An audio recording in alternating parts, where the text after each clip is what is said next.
Assalamualaikum sahabat ST Hikmah dalam agama Islam.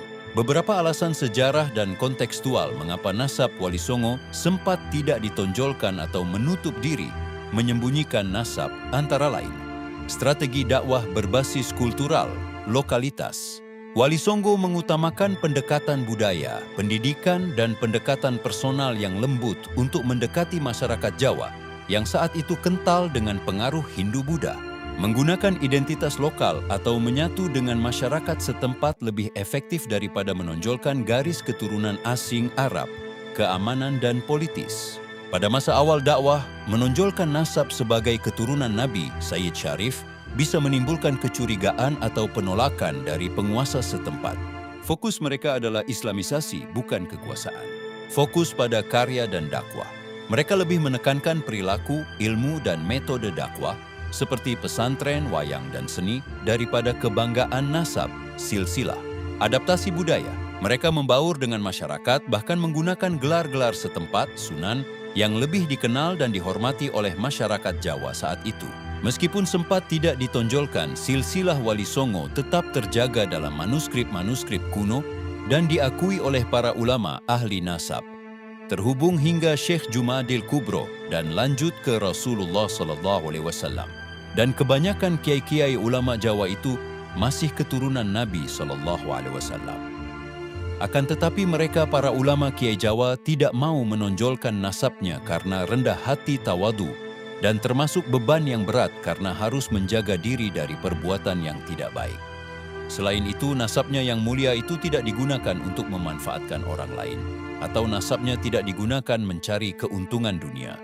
Mereka ulama kiai Jawa lebih memilih mempunyai usaha, misal mengolah sawah, kebun, atau usaha apa saja yang halal, yang penting punya pekerjaan untuk maisahnya.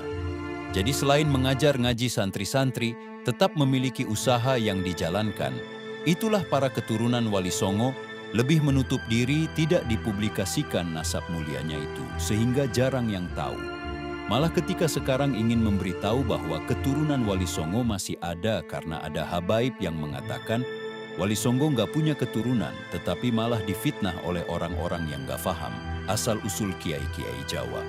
Malah dibilang kiai Jawa dibilang ngaku. Ngaku cucu Nabi, padahal dari dulu gak ada yang seperti itu. Padahal kiai-kiai Jawa memang termasuk banyak keturunan Wali Songo, tetapi menutup diri, tetapi di saat polemik nasab, malah dia fitnah mengaku aku dan begal nasab. Contohnya Kiai Abbas Buntet, beliau dikatakan, mengaku aku cucu Nabi, padahal tidak pernah beliau mengaku aku, tetapi malahan beliau salah satu cucu Wali Songo yang menutup diri dan sekarang bangkit menyuarakan untuk meluruskan dan membenarkan penyimpangan ajaran habaib dan pembelokan sejarah Indonesia oleh oknum habaib. Tetapi malah difitnah begal nasab. Buat apa?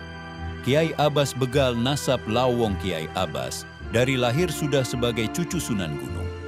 Jati Cirebon lako dibilang begal nasab. Maka inilah para kiai Jawa yang menutup diri tentang nasab mulianya.